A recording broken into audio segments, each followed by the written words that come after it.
Number 1 आर्थिक स्थायित्व र संरचनात्मक सुधार, नम्बर 2 रोजगारी सृजना र श्रमको रूपान्तरण, नम्बर 3 कृषि आधुनिकीकरण र आत्मनिर्भरता, नम्बर 4 शिक्षा क्षेत्रमा आमूल परिवर्तन, नम्बर 5 स्वास्थ्य सेवा सर्वसुलभ र गुणस्तरीय बनाउने, नम्बर 6 पर्यटकको गुणस्तरीय विस्तार र विविधीकरण, नम्बर 7 ऊर्जा उत्पादन र हरित अर्थतन्त्र, नम्बर 8 पूर्वाधार विकास र कनेक्टिभिटी, नम्बर 9 सुशासन पारदर्शिता र भ्रष्टाचार नियन्त्रण, नम्बर 10 डिजिटल रूपान्तरण र प्रविधि विकास, नम्बर 11 वातावरण संरक्षण र जलवायु न्याय, नम्बर 12 सन्तुलित कूटनीतिक र अन्तर्राष्ट्रिय सम्बन्ध।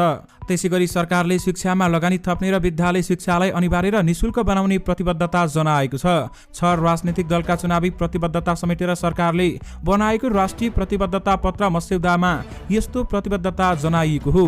प्रतिबद्धतामा दलहरूको सुझाव समेत मागिएको छ। सार्वजनिक शिक्षाको गुणस्तर, पहुँच र प्रतिस्पर्धात्मक क्षमतामा आमूल सुधार ल्याउन आगामी 2 दशकसम्म